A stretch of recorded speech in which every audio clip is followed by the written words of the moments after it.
Good evening sir. Good evening. Sir అంటే అంటే ఇప్పుడు మన ఏ ఆలోచన లేకుండా సడన్గా ఒక క్వశ్చన్ అడగాలనుకున్నా సార్. ఏ ప్రిపరేషన్ లేదు. Okay okay. మీకు ఏ దోస్తే చెప్పండి సార్. మామూలుగా లగ్జరీ అంటారు కదా సార్. Okay, luxury life. అసలు లగ్జరీ అంటే ఏంటి సార్? లగ్జరీ బస్ ఎక్కితే ఇప్పుడు బస్సులు ఉంటాయి కదా, లగ్జరీ బస్ ఉంటుంది, ఆర్డినరీ బస్ ఉంటుంది, ఎక్స్ప్రెస్ బస్ ఉంటుంది.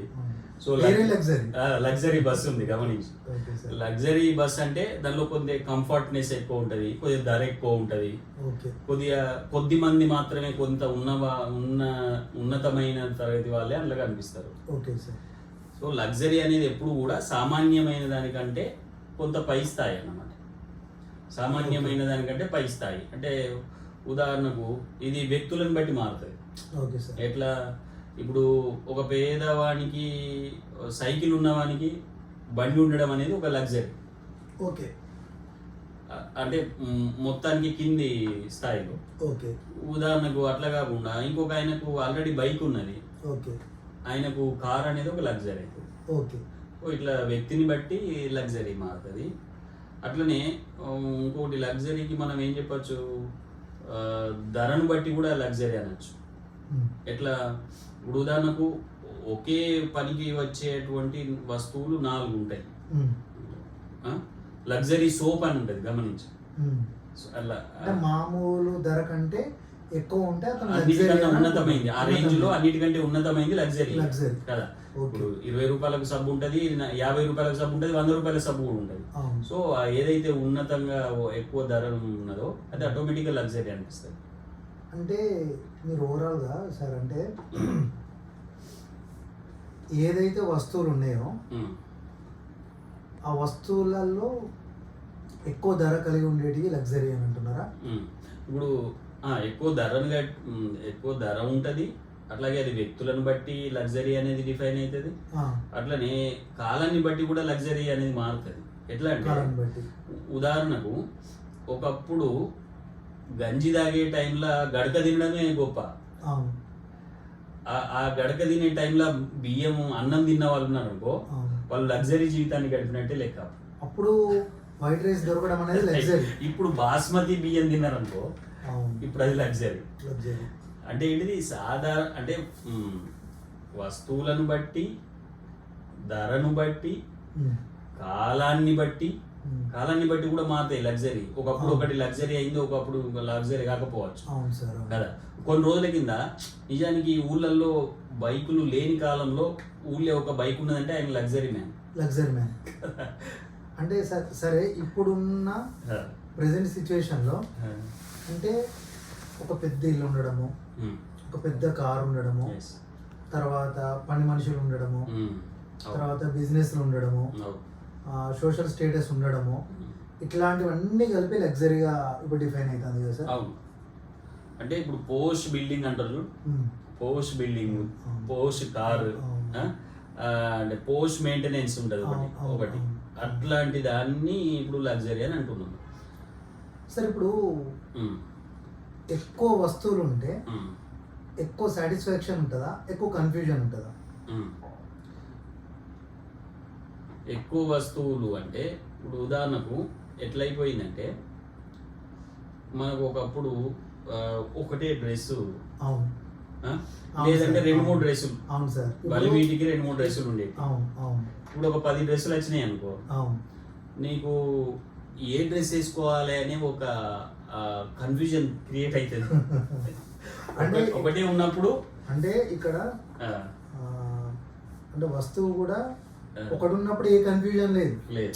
ఒకటే మీ దగ్గర మంచి డ్రెస్ ఉన్నప్పుడు తెల్లారితే ఫంక్షన్కి వెళ్ళాలంటే ఏ కన్ఫ్యూజన్ లేదు. అదే డ్రెస్ వేసుకుంటారు, ఫంక్షన్కి వెళ్ళిపోతారు. కానీ ఇప్పుడు మీ దగ్గర 10 డ్రెస్సులు ఉన్నాయి, కన్ఫ్యూజన్ అనేది స్టార్ట్ అయింది. కన్ఫ్యూజన్ ఆటోమేటిక్గా అసంతృప్తి అట్లా మీద. అంటే ఇప్పుడు లగ్జరీస్ అంటారు కదా, ఎక్కువ వస్తువులు ఉంటాయి. ఫర్ ఎగ్జాంపుల్ 4 కార్లు ఉన్నాయి, ఏ కార్ చూస్ చేసుకోవాలి? తెల్లారితే ఒక సమస్యనే, ఇవాళ ఏ కార్ తీసుకుపోవాలి అనేది ఒక సమస్యనే. అంటే సార్ అంటే నేను మీతో స్టార్టింగ్ లో నేనేమనుకున్నా అంటే ఎన్ని వస్తువులు ఎక్కువ వస్తువులు ఉంటే, ఎక్కువ రేటు ఉంటే లగ్జరీ అని కాదు. ఏ వస్తువు అయితే మన దగ్గర ఉన్నదో, ఉన్నదేదో ఉంది, దాన్ని సంపూర్ణంగా అనుభవిస్తే లగ్జరీ కదా అని నేను. ఎస్, అంటే లగ్జరీనెస్ అనేది కేవలము బాగా ధరలు ఉన్నటువంటి వాళ్ళు, లగ్జరీ లైఫ్ అనేది బాగా ఉన్నతమైనటువంటి వస్తువులను సంపాదించడం వల్లనో, లేకపోతే ఉన్నతమైన బాగా ఆస్తులు, బాగా ఆభరణాలు ఉండడము, పెద్ద పెద్ద విల్లాలు ఉండడము, కార్లు ఉండడము అనేది లగ్జరీ అనేది పైకి కనిపిస్తుంది, నిజం కనిపిస్తుంది. కానీ నిజంగా నువ్వు లగ్జరీ లైఫ్ లీడ్ చేస్తున్నావు అనేది వస్తువులను బట్టి కాదు. ఓకే, అంటే నీకు ఇప్పుడు మనం అన్నట్టుగా మానసిక తలంలో ఉంటుంది కదా. ఇప్పుడు ఒక 10 వస్తువులు ఉన్నాయి, 10 వస్తువుల్లో నీకు ఒక సమస్య క్రియేట్ అవుతుంది తప్ప నీ ఆనందము రెట్టింపు అయితే లేదు, ఆనందం ఏమి గొప్పగా ఉండలేదు. ఇప్పుడు ఉదాహరణకు మనం చూస్తే చాలా మంది తాము మొదట్లో వాడినటువంటి వస్తువులను అట్లనే ఉంచుతారు. ఎందుకు అంటే అప్పుడు ఒకటే వస్తువు ఉంది, ఆ ఒకటే వస్తువు ఒక కారు ఉంది, ఫస్ట్ కొన్న కారు, లేకపోతే ఫస్ట్ కొన్న బండి, లేకపోతే మనం ఫస్ట్ చిన్నప్పుడు ఎప్పుడో వేసుకున్న డ్రెస్ మనకి ఇప్పటికీ కళ్ళల్లో జ్ఞాపకం వస్తుంది. ఎందుకు ఆ ఒక్కటే ఉన్నది, దానితో నీకు చాలా సంతృప్తి పొందిన. ఇప్పుడు 10 ఉన్నాయి, అంతేందుకు ఇప్పుడు అనుకుంటారు ఒకప్పుడు 10,000 జీతం వచ్చినా హాయిగా ఉండే, ఇప్పుడు 1,00,000 రూపాయల జీతం వస్తుంది, తృప్తి లేదు. కారణం ఏంటంటే సార్, నేను ఎక్కువ డబ్బులు రావడం వల్ల ఎక్కువ వస్తువులు దగ్గరికి వచ్చినాయి. ఎప్పుడైతే ఎక్కువ వస్తువులు వస్తాయో 2 రకాల సమస్యలు ఉన్నాయి సార్. ఎక్కువ వస్తువులతో అటాచ్మెంట్ అవుతుంది, తర్వాత ఎక్కువ వస్తువులు ఉండడం వల్ల మళ్ళీ ఇక్కడ మన ఎంపిక సమస్య అవుతుంది. ఇక్కడ చాయిస్ అనేది ఇబ్బంది అవుతుంది. అంటే ఎక్కువ వస్తువులు ఉండడం వల్ల ఏ వస్తువును తీసుకోవాలి, తక్కువ వస్తువులు ఉంటే అసలు ఇబ్బందే లేదు, అక్కడ చాయిస్ లేదు కదా సార్. ఉన్నదేదో ఉంది, అది వాడుకోవాలి. కానీ ఎక్కువ వస్తువులు వచ్చిన తర్వాత మన దగ్గర క్లారిటీ అనేది మిస్ అవుతుందేమో అనేది ఒక విషయం సార్. అవును, అంటే ఇప్పుడు మనం ఒక 2 విషయాలు డిఫైన్ చేయాలి. లగ్జరీగా బతకడం అంటే ఏంటిది? ఓకే, అంటే ఇది ఫిజికల్ కన్నా మెంటల్. ఎస్, సో ఉన్నదాన్ని నువ్వు హాయిగా అనుభవించగలిగే అవకాశాన్ని ఇచ్చేదే లగ్జరీనెస్. అట్లా కాకుండా నీలో ఒక కన్ఫ్యూజన్ క్రియేట్ చేసి తెల్లారితే నేను అది కట్టుకోవాలన్నా, ఇది కట్టుకోవాలన్నా, ఇది తీసుకుపోవాలన్నా, అది తీసుకుపోవాలన్నా అనే ఒక సమస్యను తీసుకొస్తే ఆ లగ్జరీ వలన నీకు వచ్చిన ఉపయోగం ఏముంది? ఇప్పుడు ఉదాహరణకు మనము అన్నము తిన్నప్పుడు మనకు తృప్తి కలుగుతుంది. ఇప్పుడు అంతెందుకు మనం అయ్యో ఇక్కడ కూడా మనం ఒక ఉదాహరణ చెప్పుకోవచ్చు. మనము ఫంక్షన్కి వెళ్ళినప్పుడు 10 రకాల 20 రకాల కూరలు ఉంటాయి, అన్నిటితోటి తిని వచ్చినా మనకు తృప్తిగా ఉండదు. మన ఇంటిలో మనకు ఆకలి అయినప్పుడు ఆ ఎల్లిపాయ కారం వేసుకొని తిన్నామో, లేకపోతే ఆకలి అయినప్పుడు మనం ఒకటే కూరతోటి తిన్నాము, ఎంత తృప్తిని అనుభవించినాము. కాబట్టి ఒకటి తిన్నప్పుడు దాన్ని సంపూర్ణంగా నువ్వు అనుభవించగలుగుతావు.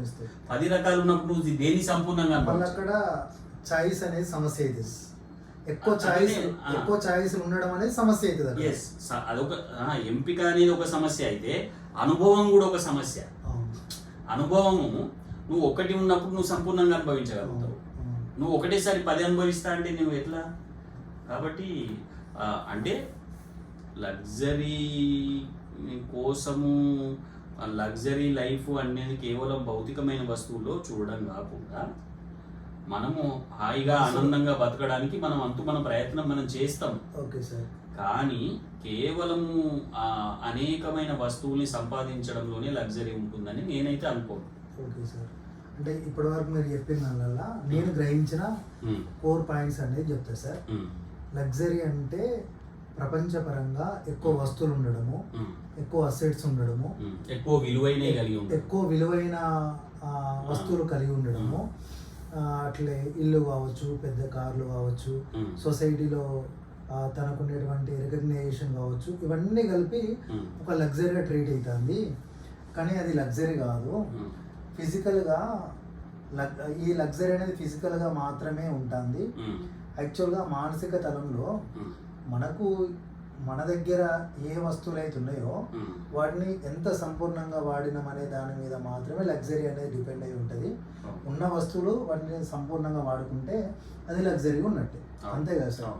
ఇప్పుడు ఫర్ ఎగ్జాంపుల్ మన దగ్గర 4 ఫోన్లు ఉన్నాయి సార్, ఎట్ ఏ టైం అయితే 4 ఫోన్లు వాడలేము. అవును. అంతే కదా సార్? నిజం. అంటే ఎట్ ఏ టైం నీ దగ్గర డబ్బు ఉంటే ఎక్కువ వస్తువులు ఉంచుకోవచ్చు కానీ నువ్వు ఉండేది ఒక కానీ ఎట్ ఏ టైం 4 ఫోన్లను వాడట్లేదు. అంటే ప్రకృతి తెలియకుండా మనని సెట్ చేసింది. మన దగ్గర నీ దగ్గర డబ్బులు ఉంటే 10 కార్లు కొనుక్కోవచ్చు, కానీ ఎట్ ఏ టైం ఒకటే కార్ను వాడగలుగుతావు. ఎక్కువ డబ్బులు ఉంటే మనము ఎక్కువ ఇండ్లు కొనుక్కొని పెట్టుకోవచ్చు, ఎక్కువ విల్లాస్ ఉంచుకోవచ్చు, కానీ ఎట్ ఏ టైం ఒకటే ఇల్లు, పడుకోవడానికి ఒకటే బెడ్రూమ్, ఒకటే బెడ్. అంటే ప్రకృతి పరంగా మనం అనుభవించడానికి ఒకే అవకాశం ఉన్నది, కానీ ప్రాపంచికంగా మనం ఏమనుకుంటున్నాం, ఎక్కువ థింగ్స్ ఉంటే, ఎక్కువ అసెట్స్ ఉంటే, ఎక్కువ సోషల్ రెస్పెక్ట్ ఉంటే వీటన్నిటిని లగ్జరీ అనే అనుకుంటున్నాం. సో ఇప్పుడు చివరిగా లగ్జరీ అంటే ఏంటి సార్? ఉన్నది అనుభవించడమే. అవును, ఉన్నదాన్ని హాయిగా అనుభవించాలి. అది ఒక్కటైనా సరే ఆ ఒక్కదాన్ని సంపూర్ణంగా అనుభవించాలి. అట్లాంటి మైండ్ సెట్ని మనం పెంపొందించుకోవాలి. అది మంచిది, ఆరోగ్యానికి మంచిది, మనస్సుకు మంచిది.